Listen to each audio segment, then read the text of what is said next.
Assalamualaikum warahmatullahi wabarakatuh. Hikmah yang bisa kita ambil dari keberadaan kita di kota wilayah Hegra atau disebut sebagai Banda Insan.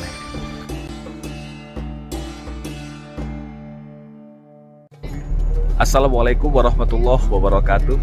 Alhamdulillahirrabbilalamin. Pada trip umroh kali ini kita mengambil trip sekaligus menuju ke Al-Ula untuk menapaktilasi sejarah yang ada di kota ini. Dan setelah kita menempuh perjalanan kurang lebih 3,5 jam dari Madinah, sampailah kita sekarang di kota Al-Ula. Dan rupanya kota Al-Ula ini luar biasa indah ya. Awalnya banyak yang mengira bahwa kota ini punya hubungan erat atau berkaitan dengan sejarah kaum Tsamud, yaitu kaumnya Nabi Soleh. Sehingga banyak yang tidak berani datang ke kota ini karena dianggap bahwa kota Al-Ula ini merupakan kota tempat diazabnya manusia-manusia yang ingkar kepada Allah. Tapi rupanya setelah kita mendengar dari tour guide yang ada, kita baru tahu sejarahnya bahwa kota Al-Ula ini adalah kota yang ada pada tahun 2 Masehi yang berkaitan dengan kaum Nabaten.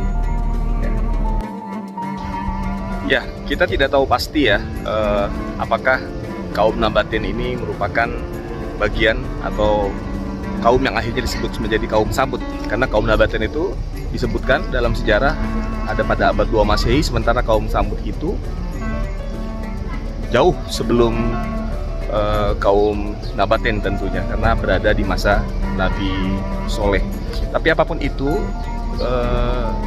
tentu kedatangan kita ke Al-Ula ini ingin menapaktilasi ya, ingin mengambil hikmah, ingin mengambil pelajaran. Kalaupun benar ini adalah tempat yang dulunya ditinggali oleh kaum Tsamud, ya kita ambil pelajarannya, kita ambil hikmahnya, bahwa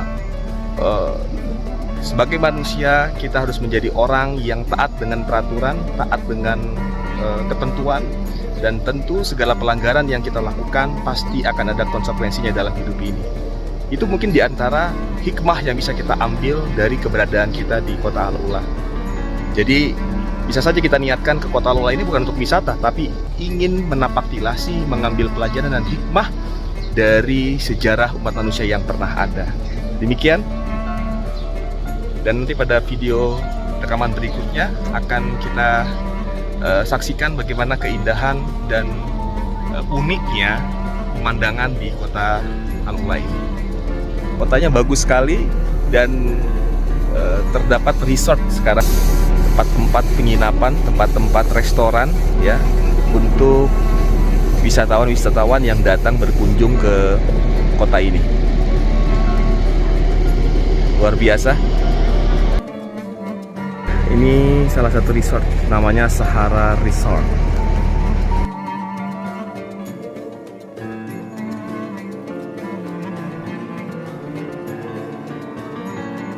Kita akan menuju ke restoran sekarang, makan siang ya di tengah pegunungan ya. Dan setelah itu kita akan sama-sama melakukan sholat zuhur dijamah dengan sholat asar dan lanjut perjalanan mengelilingi kota Al-Ula. Di antara resort ya, Sahara Resort, restoran tempat kita akan makan siang. Perjalanan yang seperti ini Bapak dan Ibu bisa reservasi plus umroh tentunya melalui Maktur ya.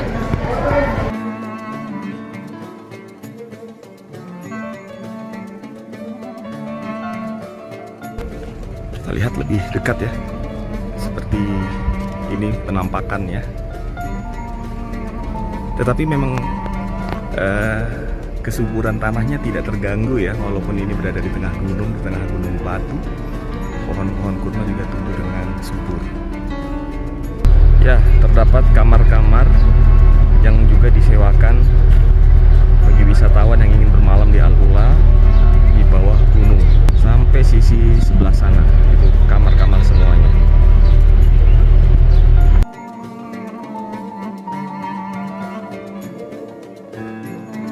Rumah-rumah tua yang ditinggali oleh orang-orang yang hidup di kota ini pada masa lampau ya.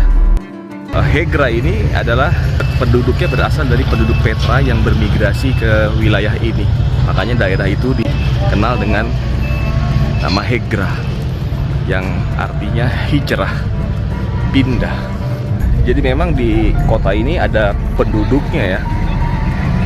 Ini sedang ada pembangunan pemukiman di sini, tepat di bawah gunung, dan memang cuacanya panas sekali. Memang sebaiknya kita datang ke tempat ini di musim-musim dingin ya, seperti bulan Desember, Januari, Februari.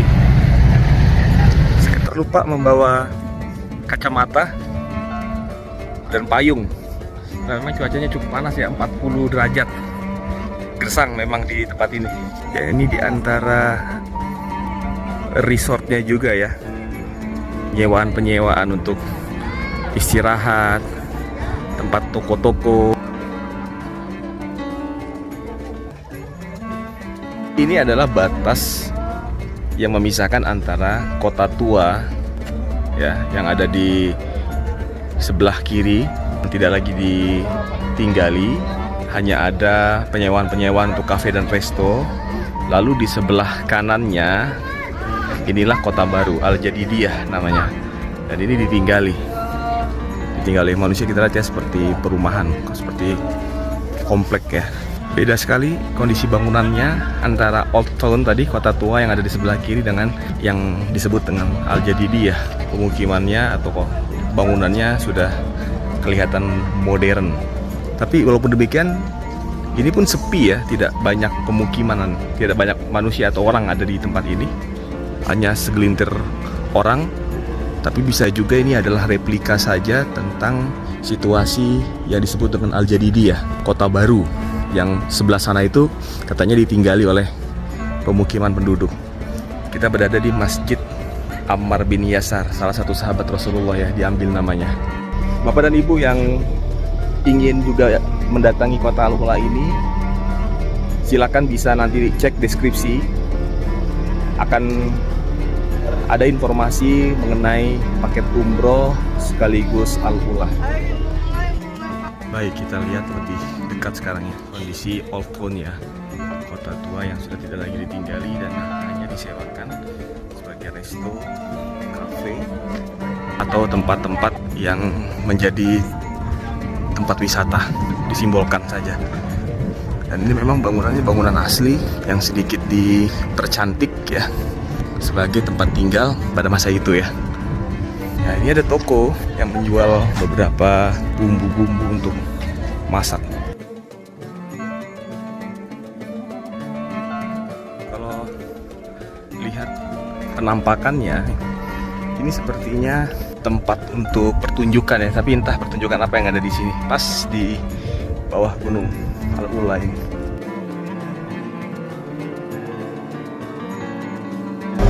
Ya, kita akan sama-sama menuju ke Hegra, tapi tidak bisa sembarangan ya, harus pakai tiket masuk dan ada mobil khususnya untuk bisa masuk ke Hegra.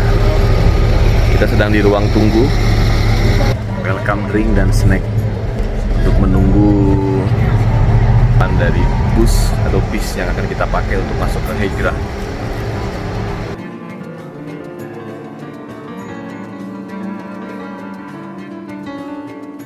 Kita sudah masuk ke wilayah Hegra, atau dulu ini juga disebut sebagai Madain Saleh. Sebagaimana yang disampaikan di awal, bahwa ini ditinggali oleh penduduk dari suku Nabatin yang hidup pada abad 2 Masehi. Tentu jauh jaraknya dari masa umatnya Nabi Soleh. Jadi Bapak Ibu, apa dasarnya mengapa tempat ini diduga menjadi tempat kaum Nabatein yang hidup pada abad 2 Masehi, yang diduga juga tidak berkaitan dengan umat Nabi Soleh, kaum Tsamud, yang tentu jaraknya jauh sebelum mereka. Karena pada awal tahun 2000-an UNESCO memerintahkan para arkeolog dunia untuk mulai meneliti daerah ini, daerah Hegra ini. Para arkeolog itu meneliti gunung-gunung batu yang ada di daerah Hegra, dan di salah satu gunung batu mereka menemukan tumpukan kerangka manusia yang salah satunya diambil untuk diteliti berapa usia berapa tahun usia kerangka manusia itu. Maka ditemukanlah jawaban bahwa manusia yang hidup di tempat itu adalah manusia pada abad 2 Masehi. Salah satu kerangka itu dicoba direkonstruksi oleh para ahli untuk menerka seperti apa wajah suku Nabatein yang hidup pada abad 2 Masehi itu. Dan rupanya itu adalah kerangka perempuan. Maka direkonstruksi dan ditemukanlah atau diprediksi atau diperkirakan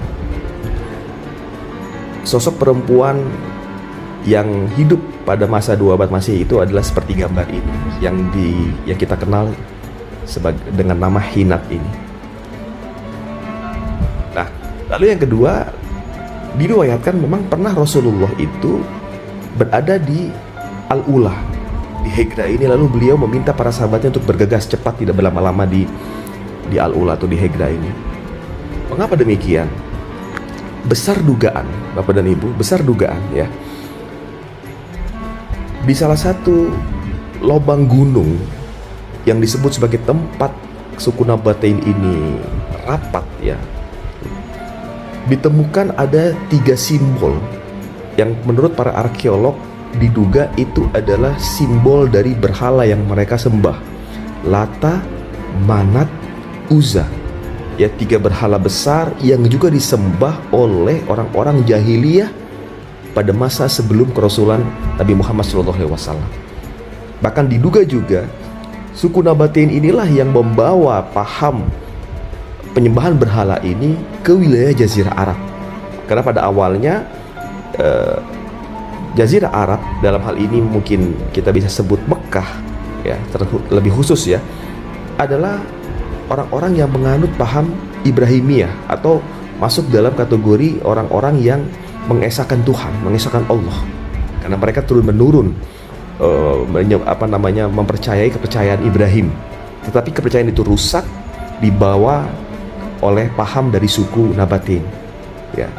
Sehingga begitu Rasulullah menyadari atau mengetahui mereka berada di daerah Hegra yang merupakan tempat dari suku Nabatein, maka Rasulullah langsung meminta para sahabatnya untuk bergegas tidak berlama-lama di Hegra, karena itu adalah tempat orang-orang yang menyembah berhala.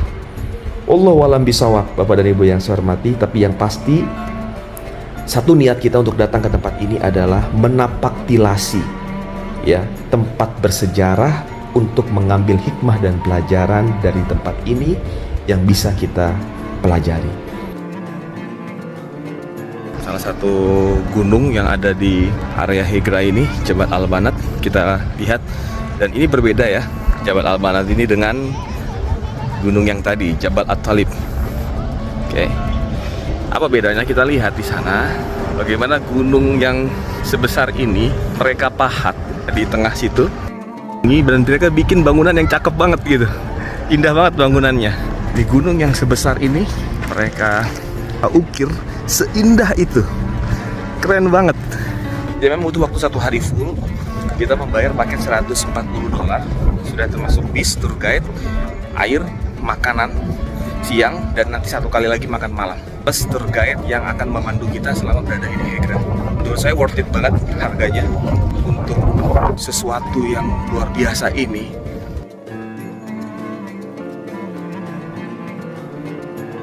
Kadang tempat yang ketiga nih, nah ini lebih keren lagi, arsitektur depannya lebih kelihatan ya ketimbang 2 tempat yang awal tadi.